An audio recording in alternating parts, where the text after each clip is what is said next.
had anal sex, and 9 other things that I will never do again for the rest of my life. How I thought of this video idea, I don't quite know. I think maybe because so many people have been asking me about anal sex lately, because I did have quite an abundance of anal themed videos here on my YouTube channel where I discussed it in great detail. And the truth is, like, although am celibate, I do enjoy talking about this. I just don't see the problem in it. I don't think that it's awkward or weird. I think we all need to be more open about these things. And you know, anal sex is a part of life. So let's start off with number 1, and that is that I will never have sex in the butt anymore because I had a really bad experience. It was summer 2018. I was in Krakow, Poland with my ex-boyfriend, and we were staying at this very hot Airbnb. The place did not have a very great working air conditioner. It was scorching hot in this Airbnb. But yeah, okay, so this ex-boyfriend and our relationship was on the brink of absolute disaster. I actually think the breaking point in our relationship was that 2-day trip to Krakow. No better way to try and fix a broken relationship than to put it up there, and no better way to do it than when your boyfriend's drunk as hell and the air conditioner's not working. Oh, and PS, we don't have lube. That was a bad idea right from the get-go, and I let it happen, and I did not have a normal bowel movement for about a week, and the repercussions of that day's decision followed me probably for a couple years. And then another thing happened. Actually, wow, this should have been my number 1 reason not to ever have anal, but it wasn't, because I did have anal again one more time after. So when I got sick with aplastic anemia, I had no immune system, and I was in the hospital. I was living there for about a month, and I remember that the doctors brought me this long list of things that an immunocompromised person with no white blood cells should do. And on that list are things such as don't eat unwashed salad. Don't eat strawberries. Strawberries are like the forbidden fruit. So I was really bummed. I was like, I love strawberries, I love unwashed salads, and I really love anal sex, and that was also on the list of things that you should not do. Basically, if you're neutropenic and you engage in anything anal, you will most likely die. And so I told myself after that, I was like, you know what? If anal is something that can kill me, I don't want any part of that. And in true Stepanka fashion, I knew that this was dangerous, so I did it again. I mean, if you think about it, metaphorically speaking, in history, Poland has always really taken it up the ass. So it was really appropriate that I did so when visiting Poland. Number 2, I will never trust a man, but wait for it, until he gives me a good reason to. And this is really important because you should never not trust a man, but trust is earned. I wanted to give people the benefit of the doubt, and that has always gotten me into a lot of trouble. And I think that if you trust people too easily, if they have malicious intentions, they'll see that and they will exploit it. Now, if this person, man in particular, is an honest person, they will not take offense to the fact that you do not trust them. They're gonna have to prove themselves. The number 3 thing that I'm never going to do again, but will also probably do again when I'm having a panic attack, and that is pick a pimple on my face. Now, I just recently started a new skincare routine. I have not had any cystic acne. I have not had any major pimples or outbreaks in about 2 months, which is absolutely unheard of for me. I have suffered long with bad skin. 2 months ago, I decided to be an unnecessarily bougie bitch and buy the entire La Mer skincare line, as well as their infamous cream that's like almost $400 or something. And it's said to be overhyped and no different than a generic Nivea cream. But I was like, well, in my opinion, if it's expensive, it's better. With this thing in particular, I have no regrets at all because honestly, it changed my face. So, you know, I will not pick my acne anymore, mostly because I don't really have any anymore. But if I do get one, I'm not going to. And like, just letting you guys know, once you hit a certain age, invest in a good skincare routine. I know it's a lot of money, $400 or $300 for a cream, but I don't know, maybe just like skip breakfast for the month. I'm just kidding, don't do that. I have no advice, just find a way. Where there is a will, there is a way, okay? I have not always had these things.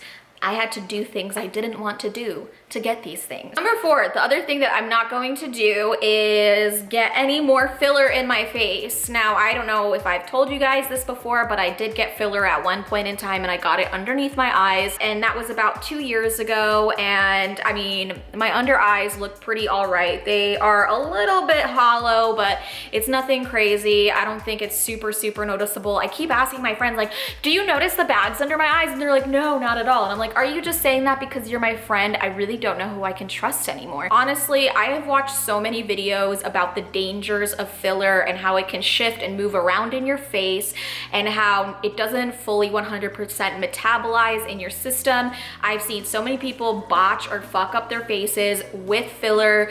I feel like it's just a dangerous game to play, and I am going to be giving up filler for good. I feel like the only time someone should really get filler in their face is if they're suffering like a drastic volume loss. You know, do whatever you want with your body. It's obviously up to you. I'm just saying personally, I'm not going to be doing this anymore. I still will be getting Botox, though. I think Botox is amazing. Number 5, this is all because I watch way too much TikTok. I am never gonna go hiking in a national park anymore because apparently there's feral cannibals that live in national parks that are just waiting to kidnap you off of hiking trails so they can then feed you to their feral cannibalistic families.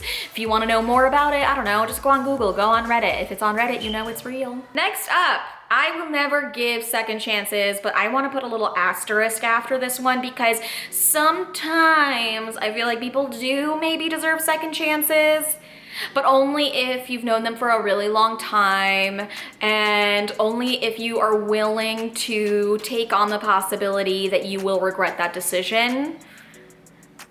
So yeah, maybe sometimes people deserve second chances, but most people don't deserve second chances. So don't give second chances. I have given second chances out like a fucking free sample lady giving out cheese at a grocery store. Next thing I will never do again, I will never date a Gemini man. No offense to Gemini men, but y'all are garbage. I'm just kidding. I just feel like if you touched a hot stove and burned yourself on that hot stove 2, 3, 4 times, would you go back and put your hand on that stove? I mean, there's a chance that the stove isn't on, but you burned yourself already 3, 4 times. My track record with Gemini men has been bad, bad, bad, bad, bad. Why would I try again? There's just no point. I might entertain a Gemini man for a lovely evening out. I might go get Korean barbecue with the Gemini man and then make out with him afterwards. But I am not gonna have a relationship with the Gemini man ever again. I'm sorry, I'm really not willing to be in a relationship with somebody for like 3 years, fall madly in love with them, and then years down the line find out that they have like a love child or like a secret that they've been harboring or another personality that I hadn't met yet. So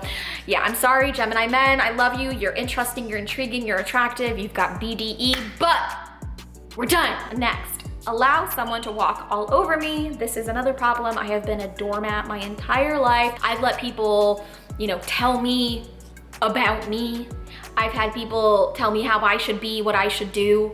And I just don't understand why I've allowed that to go on for so long, because like nobody's paying for my bills, nobody's living my life, nobody knows what my everyday life looks like, what the inside of my brain looks like. And the only person that I ever need to answer to is myself, my dogs, my mom. She's annoying. I love you, mom. I love you. And my family, of course. And that's just how it's always been. I have a lot of friends that I love and care for deeply, but you know, I'm a 30-year-old adult and I just need to stop trying to. Next one, number 9, people please. I have people-pleasing tendencies. I always want to make sure that I am making everybody happy all the time, and it's super fucking exhausting.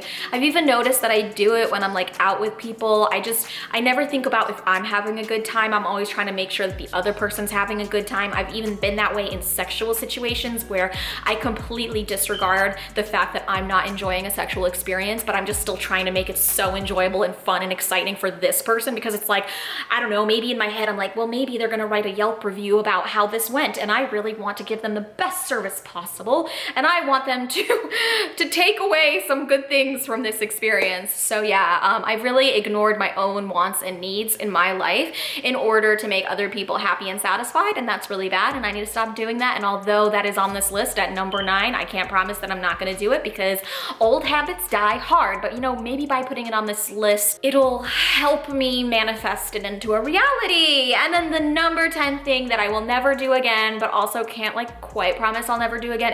This one's gonna be the hardest for me, okay? I'm trying to promise. Okay, I have to just do it. I have to just fucking stick to it. I never want to, I never will. I will never ghost somebody ever again.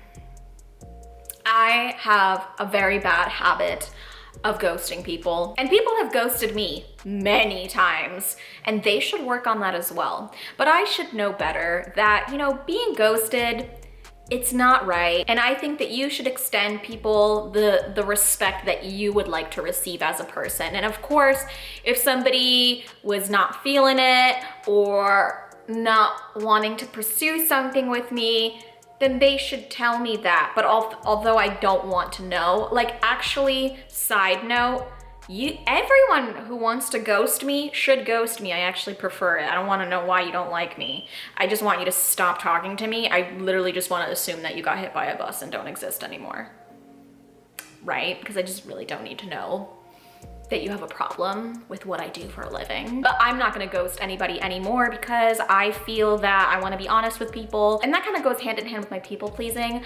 I feel that I'm so afraid to hurt other people's feelings. I'm so afraid of having these like awkward conversations with people, and I need to just put myself out there more. Hey, this isn't working out, or you know, I sense that this isn't gonna be a beneficial relationship or friendship or whatever. I think that this isn't really gonna go anywhere because like the color couch you have is like really aesthetically clashing with my aesthetic. The right thing to do isn't always the easiest thing to do. Sometimes letting somebody know that you no longer wish to communicate with them is just as painful as unlubricated anal intercourse, but it just needs to be done because it makes you a better person. So that's gonna be it for today's video. I hope you guys enjoyed it. Let me know, what are some things that you think or want to believe we'll never do again? Let me know in the comments below. Also, I am gonna be releasing a video this week letting you guys know about something crazy that I'm doing, something really, really outrageous. This is the most outrageous, craziest thing I think I have ever done in my life. So I will be releasing a video on that soon, so stay tuned. Let me just say, this is something that like a lot of people have asked me about and have asked if I would ever do, and I'm gonna actually do it. I'll let your imaginations run wild. My Instagram is right over here. Go follow me on Instagram. I also have an OnlyFans where I do post explicit adult content, and that'll be in the description box below. My Patreon is on there, as well as my free OnlyFans, which is like a coaching tool, helpful tool for people who would like to get involved in OnlyFans, would like to grow their OnlyFans. I also do promos on there for people, so go check all that out. Thank you guys so much for watching, and I'll see you in my next video.